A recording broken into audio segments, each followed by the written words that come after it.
কেমন আছো? সুপ্রিয় শিক্ষার্থী বন্ধুরা, কেমন আছো তোমরা? নিশ্চয় ভালো আছো। আজকের অনলাইন ক্লাসে তোমাদের সকলকে স্বাগতম। তোমাদের সাথে আছি আমি রেহেনা খাতুন, সহকারী শিক্ষক, পলাশপোল আদর্শ উচ্চ বিদ্যালয়। শিক্ষার্থী বন্ধুরা, তোমরা নিশ্চয়ই জানো যে কোভিড-19-এর কারণে আমাদের শিক্ষা প্রতিষ্ঠান বন্ধ আছে, কিন্তু আমাদের শিক্ষা কার্যক্রম কিন্তু বন্ধ নেই। অনলাইন ক্লাসের মাধ্যমে আমরা আমাদের শিক্ষা কার্যক্রমকে চালিয়ে যাচ্ছি। মাওসী কর্তৃক যে অ্যাসাইনমেন্ট প্রদান করা হচ্ছে, আমরা সেই আলোকে ক্লাসগুলো নিচ্ছি। মাওসী কর্তৃক যে 6টা অ্যাসাইনমেন্ট প্রদান করার কথা ছিল, আজকে কিন্তু এটা শেষ অ্যাসাইনমেন্ট, 6টা অ্যাসাইনমেন্টটা দেওয়া হয়ে গেছে। তার আলোকে আমরা একটা ক্লাস নেব। দেখো, এটা তোমাদের সর্বশেষ অ্যাসাইনমেন্ট। আমি আজকে তোমাদের 8ম শ্রেণীর কৃষি শিক্ষার যে 6টা অ্যাসাইনমেন্টটা দেওয়া হয়েছে সেই বিষয়ে একটা ক্লাস নেব। তাহলে তোমরা নিশ্চয়ই অ্যাসাইনমেন্টটা সঠিকভাবে লিখতে পারবে। তো সুপ্রিয় শিক্ষার্থী বন্ধুরা, চলো আমরা মূল ক্লাসে চলে যাই। শিক্ষার্থীরা, তোমরা অবশ্যই খাতা কলম ও তোমার পাঠ্য বইটা সাথে নেবে। তো দেখা যাক আমাদের আজকের 6টা অ্যাসাইনমেন্টটা কী দেওয়া আছে। 6টা অ্যাসাইনমেন্টের শিরোনাম আছে, দেখো, পঞ্চম অধ্যায়ের কৃষি উৎপাদন। আমাদের 8ম শ্রেণীর কৃষি শিক্ষার যে 6টা অ্যাসাইনমেন্ট দেওয়া আছে, এর পঞ্চম অধ্যায় আছে কৃষি উৎপাদন। এটা আমাদের পাঠ্য বইয়ের পাঠ 9-এর মিশ্র মাছ চাষের যে পুকুর প্রস্তুতি, সেই অধ্যায় এটা আমরা পাবো। দেখো, এখানে একটা সৃজনশীল প্রশ্ন দিয়েছে। প্রশ্নটা কি দেখো, সখীপুর গ্রামের মিনারা বেগম বাড়ির পাশের 5 শতক জমির পুকুরে রুই, কাতলা, সিলভার কাপ ও কার্পিও জাতের মাছ চাষের উদ্যোগ নেন। এজন্য তিনি মৎস্য কর্মকর্তার পরামর্শ নিয়ে প্রয়োজনীয় চুন, সার প্রয়োগ করে পুকুর প্রস্তুত করেন। এটা হচ্ছে আমাদের আজকের উদ্দীপক। মিনারা বেগম সখীপুর গ্রামে একজন মহিলা, সে তার বাড়ির পাশে 5 শতক জমিতে একটা পুকুর আছে, সেখানে মিশ্র চাষ, মানে একসাথে অনেক প্রজাতির যে কাঠ জাতীয় মাছ আছে, সেই মাছ চাষের উদ্যোগ নেন। এবং এর জন্য তিনি কার পরামর্শ নেন? মৎস্য কর্মকর্তার পরামর্শ নেন। এবং পুকুরে প্রয়োজনীয় কি চুন, সার প্রয়োগ করে পুকুরটা তিনি প্রস্তুত করেন। এখন আমাদের উদ্দীপকের অনুসারে প্রশ্ন আছে। দেখো, প্রথমে মিনারা বেগম পুকুরে কি পরিমাণ ইউরিয়া সার প্রয়োগ করেছিলেন নির্ণয় করো।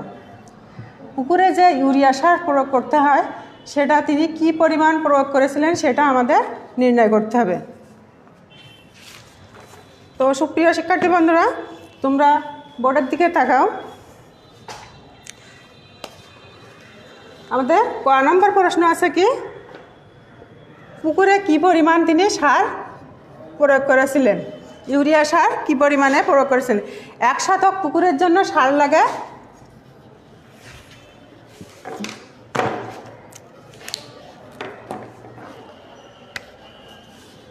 1 শতক পুকুরের জন্য সার লাগে 1 শতক পুকুরের জন্য সার লাগে 100 থেকে 150 গ্রাম। মিনারা বেগমের পুকুরটি কত শতক ছিল? মিনারা বেগমের পুকুরটি ছিল 5 শতক। তাহলে এখানে আমরা লিখতে পারি 5 শতক পুকুরের জন্য সার লাগে কি, এখানে তাহলে 100-র সঙ্গে এটার সঙ্গে 5 গুণ দিলে পেয়ে যাব না আমরা। তাহলে 500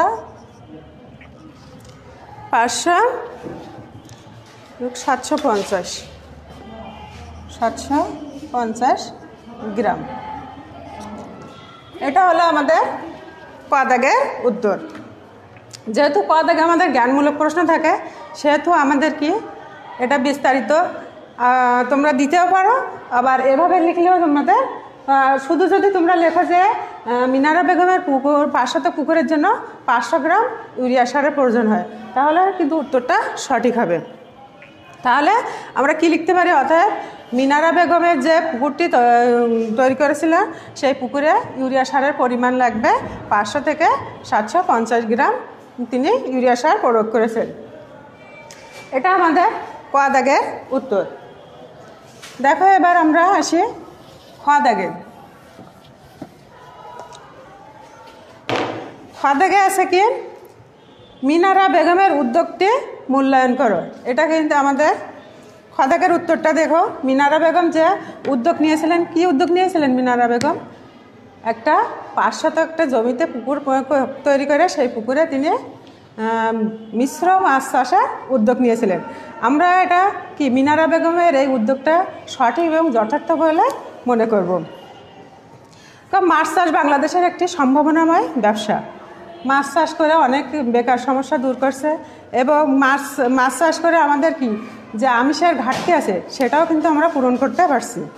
মাছ চাষ করার ফলে আমাদের যে পুষ্টির চাহিদা সেটা পূরণ হচ্ছে এবং আর্থিকভাবে আমরা লাভবান হচ্ছি।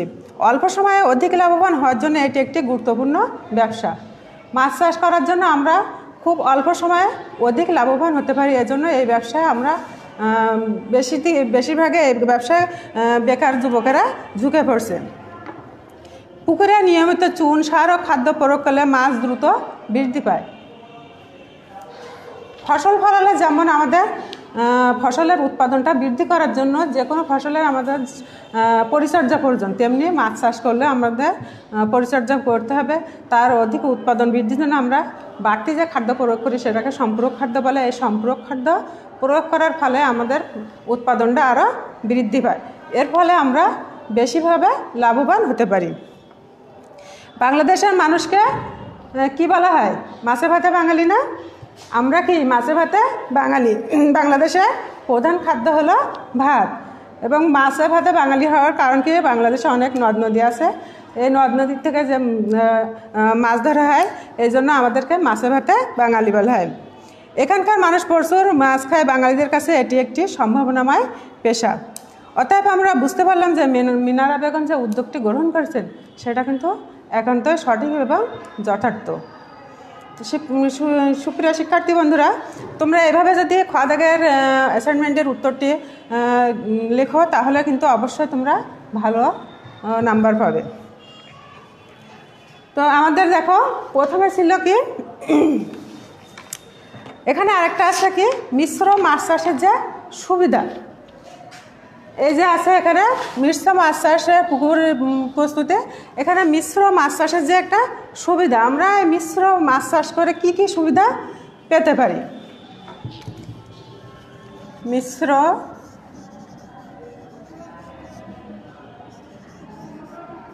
মাছ চাষের সুবিধা।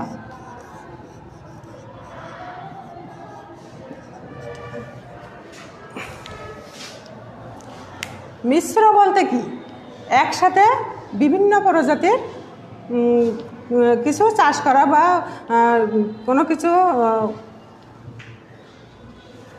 কোনো কিছু করাই হলো মিশ্র পদ্ধতি। তো দেখো যেসব প্রজাতির মাছ রাক্ষসের স্বভাবের নয়, মিশ্র মাছ চাষ করতে গেলে আমাদের অবশ্যই মাথায় খেয়াল রাখতে হবে যে রাক্ষসের স্বভাবের যে মাছগুলো এগুলো কিন্তু একসাথে চাষ করা যাবে না। যেসব প্রজাতির মাছ রাক্ষসের স্বভাবের নয়, খাদ্য নিয়ে প্রতিযোগিতা করে না, জলাশয়ের বিভিন্ন স্তরে বাস করে এবং বিভিন্ন স্তরে খাবার গ্রহণ করে। এক এক জাতের মাছ কিন্তু এক এক স্তরের খাবার গ্রহণ করে। আমরা যখন মিশ্র জাতের মাছ চাষ করব তখন কিন্তু আমরা এটা খেয়াল রাখবো যে যে মাছগুলো জলাশয়ের বিভিন্ন স্তরের মাছ খাদ্য গ্রহণ করে, এসব কয়েক প্রজাতির মাছ একসাথে চাষ করাকে বলে মিশ্র চাষ। মিশ্র চাষ করার জন্য কার্প বা রুই জাতীয় মাছ বেশি উপযোগী। মিশ্র চাষ করার জন্য কার্প জাতীয় বা রুই জাতীয় যে মাছগুলো আছে এগুলো সবচেয়ে বেশি উপযোগী। যেমন সিলভার কার্প, রুই, কাতলা, কার্পিও ইত্যাদি এগুলো এর মধ্যে অন্যতম। দেখো এই পুকুরে মিশ্র চাষের যে সুবিধাগুলো আছে সেগুলো কি কি? এরা জলাশয়ের বিভিন্ন স্তরের খাবার খায়। যেমন কাতলা পুকুরের ওপরের স্তরের খাবার, কাতলা মাছ পুকুরে উপরের স্তরের খাবার খায়, রুই মধ্য স্তরের ও মৃগেল নিচের স্তরের খাবার খায়। এরা কিন্তু 3 স্তরের খাবারগুলো খায় ভাগাভাগি করে, এজন্য এদের খাবারের জন্য প্রতিযোগিতা করতে হয় না। এরা রাক্ষসের স্বভাবের নয়। কার্পীয় জাতীয় মাছগুলো সাধারণত রাক্ষসের স্বভাবের নয়। রোগ প্রতিরোধ ক্ষমতা ভালো। কার্পীয় জাতীয় মাছের মধ্যে রোগ প্রতিরোধ ক্ষমতা বেশি, এজন্য এই মাছগুলো চাষ করা আমাদের জন্য সুবিধাজনক বা লাভজনক। দ্রুত বর্ধনশীল। এই কার্পীয় জাতীয় মাছগুলো অতি দ্রুত বাড়ে, যা আমাদের জন্য অধিক লাভ করার যে একটা পথ সেটা নিয়ে আসে। চাষের জন্য সহজে হ্যাচারিতে পোনা পাওয়া যায়। কার্পীয় মাছের যে চাষ করবে এর জন্য পোনা প্রয়োজন হয়। এই পোনাগুলো সহজে আমরা যে কোনো হ্যাচারিতে যেয়ে পেতে পারি, এজন্য আমাদের কোনো ভোগান্তির দরকার হয় না। স্বল্প মূল্যের সম্পূরক খাবার খেয়ে বেড়ে ওঠে। কার্পীয় জাতের মাছের অধিক উৎপাদনের জন্য আমরা বাজারে যে বিভিন্ন সম্পূরক খাবার পাওয়া যায়, এগুলো কম দামের আছে, বেশি দামের আছে, যেগুলো অল্প দামের সেগুলো আমরা প্রয়োগ করতে পারি, এবং বাড়ির যে উচ্ছিষ্ট অংশ এগুলোও কিন্তু আমরা প্রয়োগ করে এদের খাদ্যের যে ঘাটতি এটা পূরণ করতে পারি। খেতে সুস্বাদু ও বাজারে চাহিদা আছে। কার্পীয় জাতের মাছ খেতে অনেক সুস্বাদু এবং বাজারে এর অনেক চাহিদা আছে। এগুলো হলো আমাদের যে মিশ্র মাছ চাষের সুবিধা।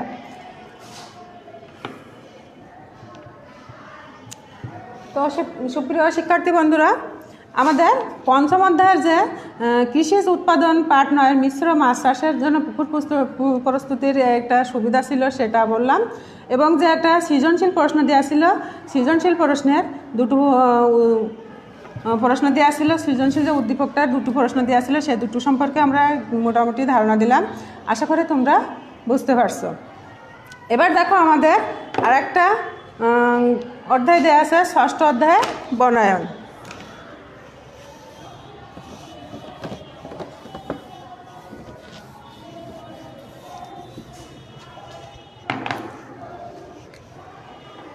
এবার আছে ষষ্ঠ অধ্যায়ে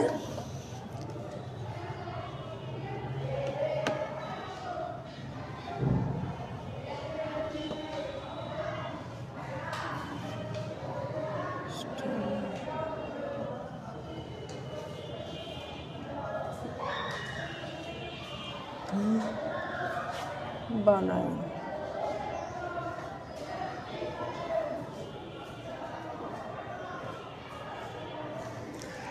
এখানে দেখো পার্ট 2 নার্সারি তৈরির কৌশল।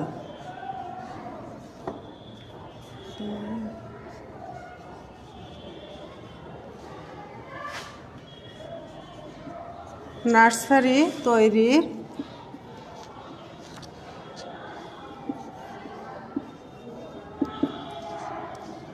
কৌশল।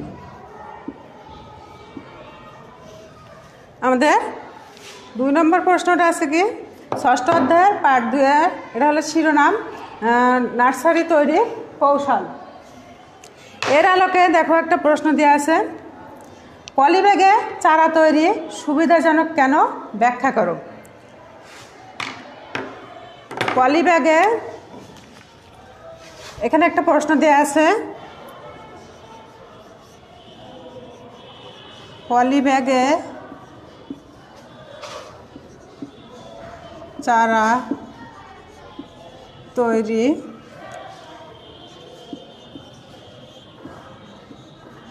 সুবিধাজনক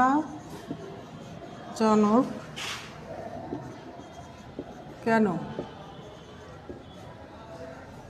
ব্যাখ্যা করো।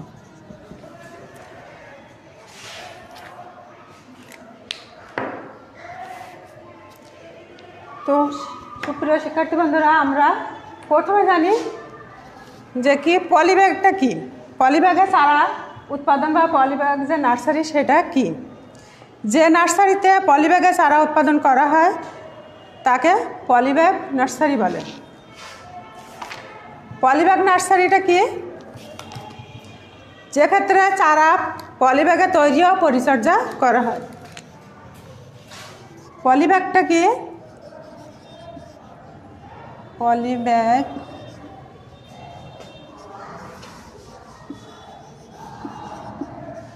পলিব্যাগ নার্সারি যে ক্ষেত্রে চারা তৈরি ও উৎপাদন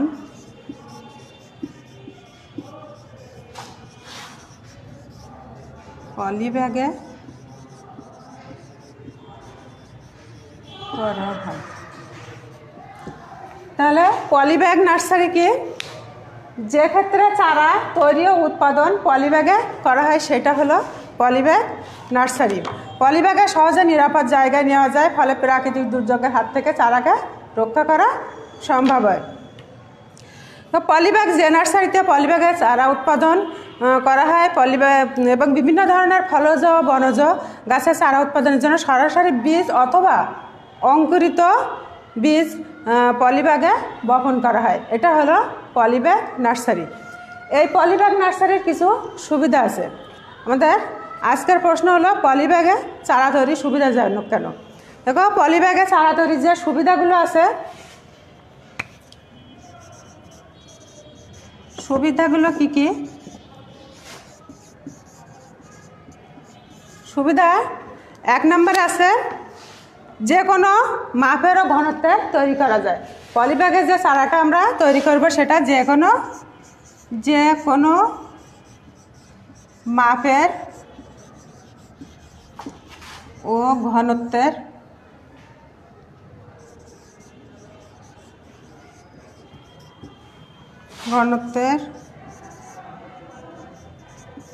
তৈরি করা যায়। পলিব্যাগে যে চারাটা আমরা উৎপাদন করব সে পলিব্যাগটা যে কোনো মাপের ও ঘনত্বের হতে পারে।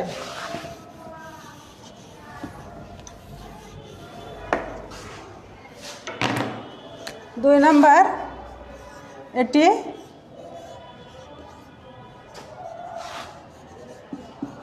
মজবুত ও দীর্ঘস্থায়ী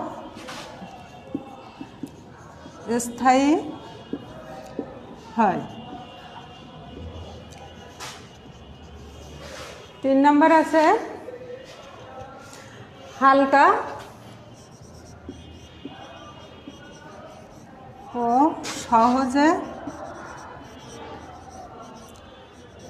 পরিবহনযোগ্য।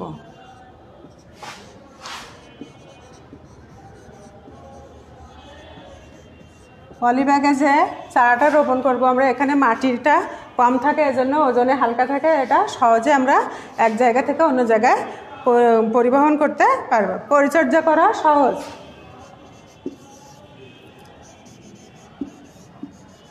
পরিচর্যা করা সহজ। পলিব্যাগ যেহেতু পলিব্যাগে এক একটা করে চারা রোপণ করা হয়, বীজ বপন করে চারা উৎপাদন করা হয়, সেক্ষেত্রে এগুলো পরিচর্যা করা অত্যন্ত সহজ। রোগ প্রতিরোধ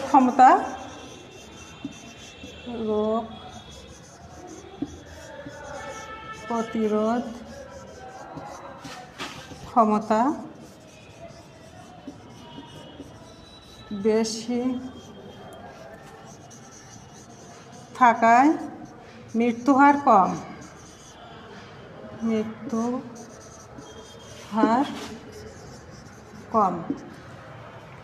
পলিব্যাগে চারা রোপণ করার এখানে পরিচর্যা করা হয় খুব সুন্দরভাবে, এজন্য এদের রোগ প্রতিরোধ ক্ষমতাটা বেশি থাকে, এর ফলে চারার মৃত্যুহারটা কম থাকে।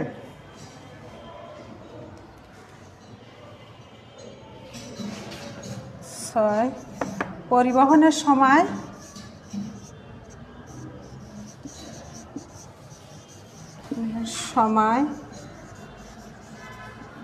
কোনো ক্ষতি হয় না।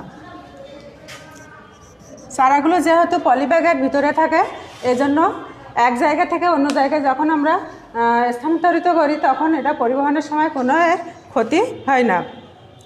রোপণ করা সহজ।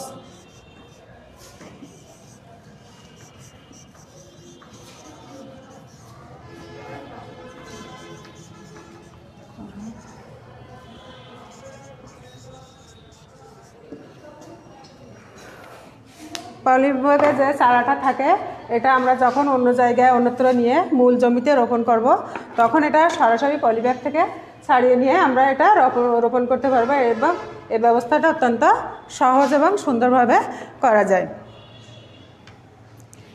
এই ছিল আমাদের যে পলিব্যাগে নার্সারি তৈরি করার যে সুবিধা, সেগুলো এখানে দেওয়া হয়েছে। আশা করি তোমরা নিশ্চয় বুঝতে পারছো। এই আলোকে যদি তোমরা অ্যাসাইনমেন্টটা তৈরি করো, তাহলে তোমরা অ্যাসাইনমেন্টটা সঠিকভাবে তৈরি করতে পারবে। আমি আশা করি তোমরা এই অনুযায়ী অ্যাসাইনমেন্টটা তৈরি করবে। তো সকলকে ধন্যবাদ, সবাই সুস্থ থাকো।